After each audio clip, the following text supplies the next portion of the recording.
Hello students, आज हम एक क्वेश्चन सॉल्व करेंगे जो पूछा गया था 2008 के मेडिकल एंट्रेंस एग्जाम में। Let's see the question. Three forces acting on a body are shown in the figure. To have the resultant force only in the y direction, the magnitude of the minimum additional force needed is। देखो diagram में हमें तीन forces दिए हैं। First force is of magnitude 1 Newton, second force is of magnitude 2 Newton and third force is of magnitude 4 Newton. तो हमें पूछा गया है कि magnitude of the minimum additional force needed so that the resultant of these three forces will act in y direction only। इसका मतलब हमें x direction में जो फोर्सेस एक्ट हो रहे हैं उनके एडिशन को जीरो करना है। So first we will see how many forces are acting in x direction. तो कितने फोर्स एक्ट कर रहे हैं, चलो देखते हैं। तो जो फर्स्ट फोर्स है 1 न्यूटन मैग्नीट्यूड वाला फोर्स, उसका एक कंपोनेंट एक्ट होगा अलोंग पॉजिटिव x डायरेक्शन और उसका मैग्नीट्यूड होगा 1 cos 60। वही दूसरा फोर्स 2 न्यूटन मैग्नीट्यूड का है, उसका एक component along positive X direction जाएगा, लेकिन वो कितना होगा वो जानने के लिए हमें एंगल पता होना जरूरी है। Angle between 2 newton force and positive X axis, ये एंगल कितना होगा देखते हैं। अभी डायग्राम में जो एंगल दिया है, angle between 4 newton force and positive Y axis that is 30 degree, तो उसके अपोजिट उसका अपोजिट एंगल भी होगा 30 डिग्री। देयरफॉर ये जो एंगल है, angle between 2 newton force and positive X axis, ये बन जाएगा 60 डिग्री। तो जो कंपोनेंट 2 न्यूटन फोर्स का एक्ट होगा in the positive X direction वो होगा 2 cos 60। 2 cos 60।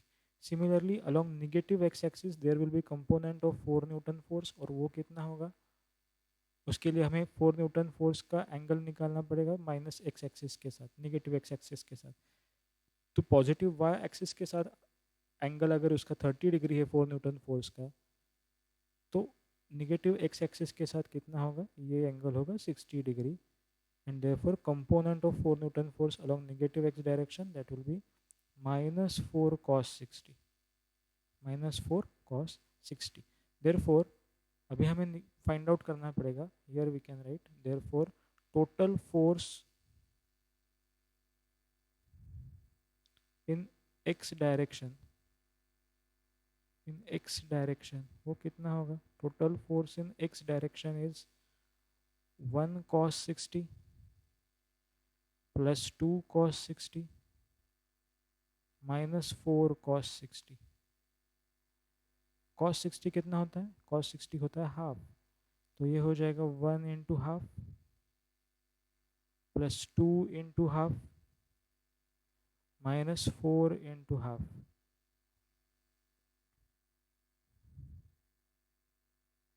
1 × ½ होता है हाफ, दैट इज 0.5। ये हो गया 0.5 प्लस 2 × ½ होता है 1, ये हुआ 1 -4 × ½ is 2। So total force acting along x direction is -0.5 Newton, 0.5 Newton. And the question is, find the magnitude of the minimum additional force needed so that the resultant of these three forces will act along positive Y direction. तो हमें X direction का force zero करना है, तो minimum force कितना add करना पड़ेगा, तो इसके लिए हमें इसमें प्लस 0.5 न्यूटन फोर्स ऐड करना पड़ेगा, तभी ये जाके resultant force along X direction हो जाएगा 0 newton. So correct option is option number C, 0.5 newton. अगर आपको ये वीडियो पसंद आया हो तो इसे ज़रूर लाइक करना, और ऐसे ही बहुत सारे वीडियोस के लिए हमारा चैनल एमपीज फिजिक्स को सब्सक्राइब अवश्य करना। Thank you very much.